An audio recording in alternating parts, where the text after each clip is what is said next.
내가 가는 길을 그가 아시나니. 욥기 23장 10절. 그러나 내가 가는 길을 그가 아시나니 그가 나를 단련하신 후에는 내가 순금같이 되어 나오리라. 욥이라는 사람이 있었는데 성경은 그의 인물됨을 표현하기를, 우스 땅에 욥이라 불리는 사람이 있었는데 그 사람은 온전하고 정직하여 하나님을 경외하며 악에서 떠난 자더라 라고 하였습니다. 욥이라 하는 사람은 올곧게 살았고 하나님을 섬기며 사는 모습이 모든 이에게 귀감이었고 악을 멀리한 그야말로 신앙인의 본이 되었죠. 얼마나 복을 많이 받았는지 가정은 화목하였고 부귀를 누리며 살았는데 동방에서 제일 가는 부자였습니다. 하지만 사람의 삶이 언제나 그런가요? 올라갈 때가 있으면 내려갈 때가 있고 좋은 일이 있으면 그렇지 않은 일도 생기고 마음대로 되는 일도 있으며 마음대로 되지 않는 일들이 부지기수지요. 복이란 복은 다 받은 욥에게도 감당할 수 없는 환난이 한꺼번에 닥쳐왔습니다. 그러한 가운데에서 그는 이제까지 그러했던 것처럼 바르게 살려고 하나님 앞에서 범죄하지 아니하려고 애를 씁니다. 욥기 1장 20절로 21절을 보면 알 수 있어요. 욥이 일어나 겉옷을 찢고 머리털을 밀고 땅에 엎드려 예배하며 이르되, 내가 모태에서 알몸으로 나와 싸운즉 또한 알몸이 그리로 돌아가올지라. 주시니도 여호와시요 거두시니도 여호와시오니 여호와의 이름이 찬송을 받으실지니이다. 그는 하나님께 예배 드리는 것을, 경배하는 것을 멈추지 않았습니다. 하나님을 예배하며 찬양을 드린 욥은 범죄하지 않을 수 있었고 자신의 믿음을 지킬 수 있었습니다. 사탄의 시험을 물리칠 수 있었던 것입니다. 예배란 이처럼 우리의 삶을 하나님께로 향하게 합니다. 예배 시간을 통하여 복이 머무르게 되며 예배 시간을 통하여 하나님의 능력과 은혜가 나에게 물밀듯 충만히 임하게 되는 것입니다. 끊임없는 하나님을 높이는 예배를 통하여 그가 한 신앙 고백이 바로, 그러나 내가 가는 길을 그가 아시나니 그가 나를 단련하신 후에는 내가 순금같이 되어 나오리라입니다. 그는 하나님께서 자신의 모든 사정을 다 알고 계신다는 믿음으로 지금을 버티고 있는 것이지요. 답답함이 있고 억울함이 있고 낙심함이 몰려올 때도 그는 믿었습니다. 하나님은 내 모든 것을 다 알고 계십니다. 이 말 가운데는 사랑의 하나님, 긍휼의 하나님, 전능의 하나님이심을 붙잡는 욥의 용기가 배어 있지요. 사도 바울은 고린도후서 4장에 다음과 같이 적고 있지요. 그러나 이 귀한 보물, 지금 우리들 속에 빛나고 있는 이 빛과 힘은 깨지기 쉬운 그릇, 곧 우리의 연약한 육체 속에 들어 있습니다. 우리 속에 있는 이 영광스러운 힘은 우리 자신에게서 나온 것이 아니라 하나님에게서 나온 것이라는 사실은 누가 보아도 알 수 있습니다. 우리는 사면에서 닥치는 고통에 짓눌리지만은 움츠러들지도 쓰러지지도 않습니다.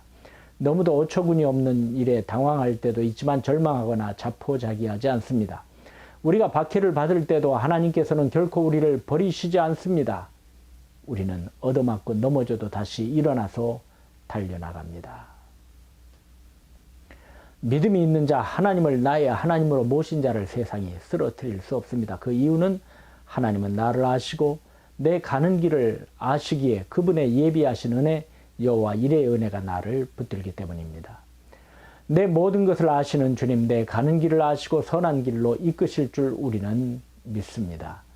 이것이 나의 간증이요 담대함 아니겠습니까? 내가 가는 길을 그가 아시나니. 욥은 자신이 걷는 이 길이 하나님의 단련하시는 시간이요 연단의 과정임을 알아 낙심하지 않았습니다. 단련이란 쇠붙이를 불에 달구어 두른다는 것 아닙니까? 땅속에서 캐낸 것은 대부분 연철이죠. 강철이 아닙니다. 이것을 강하게 하기 위하여는 담금질이 필요합니다. 불에 달구어 두드리고 찬물에 넣고 식히고 다시금 불에 달구어 두드리는 것이 담금질입니다. 단련에는 반드시 목적이 있습니다. 하나님께서는 이스라엘 백성을 광야 40년간 단련하셨습니다. 장정의 걸음으로 보름이면 도착할 거리인데 40년이 걸렸어요. 이 40년간 하나님은 그들을 단련시키셨는데 싸워 이길 수 있는 군사로 만들기 위하여서입니다.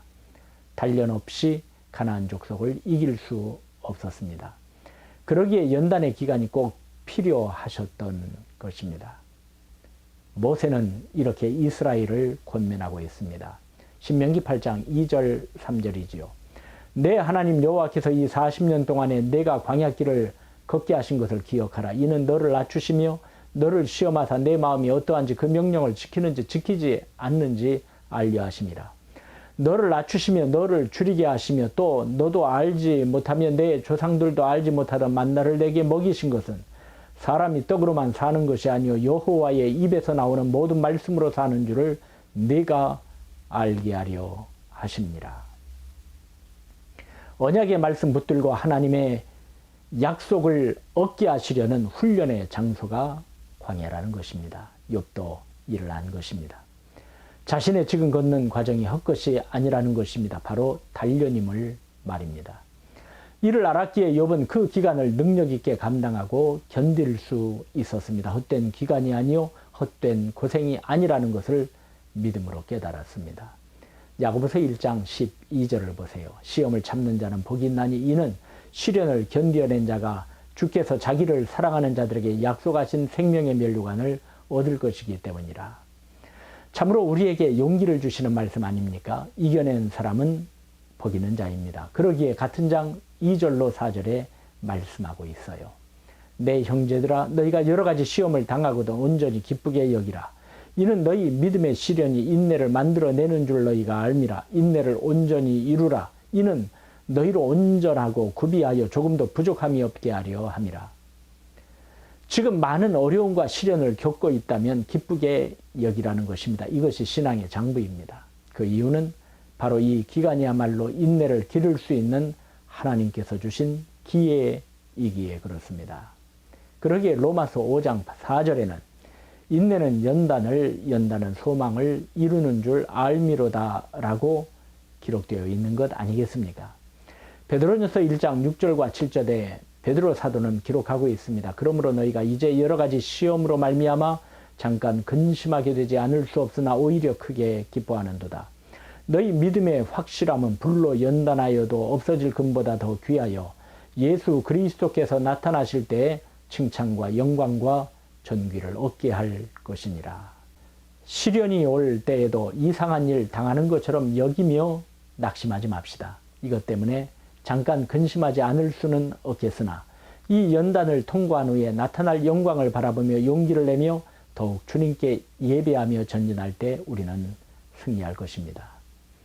욥은 단련을 받으며 소망을 키워나갔습니다. 그것은 순금의 소망이었습니다. 그러나 내가 가는 길을 그가 아시나니 그가 나를 단련하신 후에는 내가 순금같이 되어 나오리라. 욥의 신앙은 모든 과정들이 자신을 순금처럼 깨끗하고 가치 있게 만드시려는 하나님의 섭리로 본 것입니다. 내 실패도, 내 성공도, 내 당당함도, 내 비굴함도 모든 것이 순금처럼 정금처럼 만드시려는 하나님의 섭리로 받아들인 것이죠. 여러분, 인생 가운데 지워버리고 싶은 부분이 있나요? 지난 나날 가운데 묻어버리고 싶은 일들이 있나요?